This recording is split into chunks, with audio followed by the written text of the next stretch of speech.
روکێتەکە ئێرانê li başûrê bajarê Qamişlo ket min destpêkê de ji we re got li ser rêya balafirgehê ket. Biryar bû peyamnêra me Vivian Fettah ji wê derê li gel me be lê niha Vivian dibêje bilbixwîn baran dibare hemû bûye celb heriye mecal tune neb meş biçî cem wê rokêtê ji ber ku rokêt ne li ser rê ye di nava zeviyekî de ye û ne jî otomobîl diçe wê derê ji ber wêkê nikaribû beşdar bibe. Xelkê gundê Qizilce dibêjin ku rokêt li wê derê ketiye. Rokêt vê sibehê ji ber xwe ve li derdora gundê wan ketiye hûn dibînin ew dere. Li nava erdekî çandiniyê ket tu ziyaneke wê çê nebûye. Heta niha jî tu daxuyanî li ser çawaniya ketina wê rokêtê ji aliyê berpirsên Rojavayê Kurdistanê ve nehatiye dayîn lê hûn dibînin rokêteke mezin e li nava zeviyekî li başûrê bajarê Qamişlo ket û ev e temaşe bikin. Ji ber şerê di navbera Îran, İsraîl û Amerîka da gidî geştên ezmanî hatine astan kirin ji xwe li gelek welatan bi temamî geşt rawestiyane. Gelek welatên Rojavayê jî ji xelkê xwe xwestin ku vegerine cihên xwe yanî vegerine welatê xwe. Yekem balafira Fransa welatiyên xwe ji Urdunê Ammanê birin Parîsê. Şer bû sedema betalkirina 19,000 geştan di nava 4 rojan da. Di encamê de nêzîkî 2 milyon geştiyar asêman.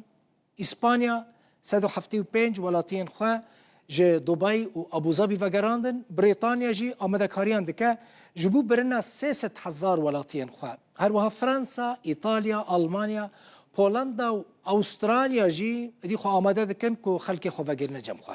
Lê balyozxaneyên Amerîka li herêmê dibêjin ku ew nikarin alîkariya welatiyên xwe bikin û ji xelkê xwest ku ji xwe re rêyekê bibînin û ji wan cihên ku alozî lê hene derkevin.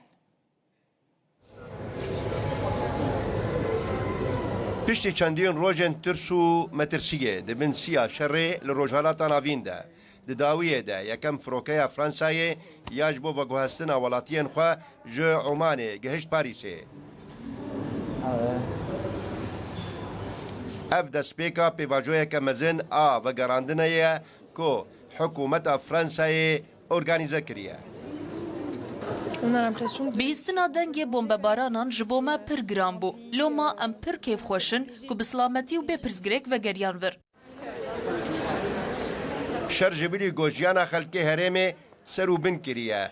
Geştên asmanî jî rawestandine. Tenê di 4 rojan de 19,000 geşt hatine betalkirin û nêzîkî 2 milyon geştiyar di firokexaneyan de asêmane.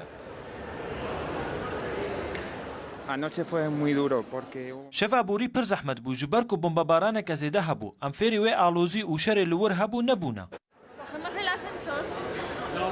İspanyayê jî 175 welatiyên xwe ji Dubey û Abûzabî vegerandin. Brîtanyayê jî amadekariyan dike ji bo veguhestina 300,000 welatiyên xwe yên gole herêmê dijîn an jî ji bo geştê çûne. Di demekê de ku Fransa, Brîtanya, İtalya, Almanya, Polonya û Avustralyayê operasyonên veguhestina welatiyên xwe dane destpêkirin.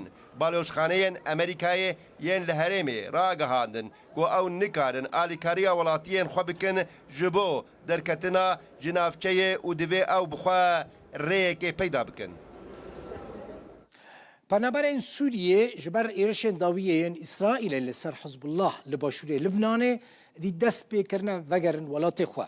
Roja dişemê Hizbullah weke piştgiriyekê ji bo Îranê rokêt avêtibûne İsraîlê.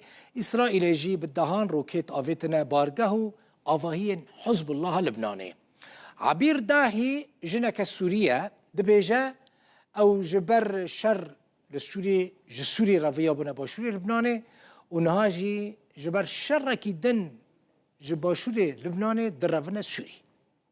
Li gorî Komisyona Bilind ya Koçber û Penaberan ya Neteweyên Yekbûyî UNHCR di meha Remezanê de di navbera 3,900 û 4,400 Sûrî ji Libnanê vegeriyane welatê xwe. Ev der sînorê Sûriye û Libnanê ye.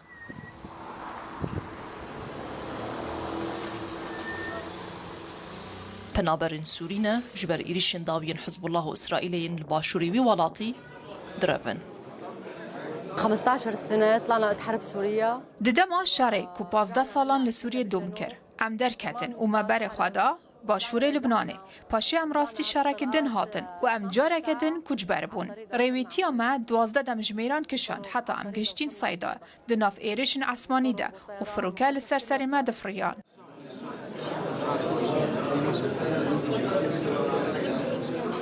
لگور کمیسیونا بلندا پنابران دمها رمضان داد ناف برا 3900 و 4400 سوری جل لبنان و گریان ولات خو برپرسکی دریه جدیدت یابوس جید بیجه هجمارا کسن فتگرن زیدت به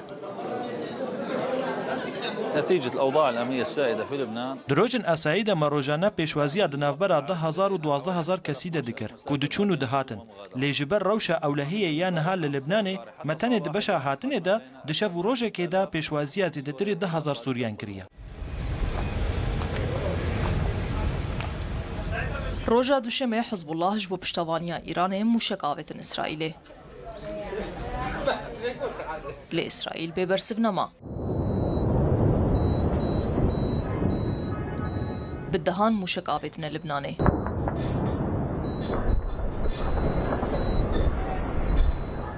راكهانت كو او فرماندارن پايا بلندن حزب الله بارگهن وين سربازي و شاخن وين دارايد كارمانج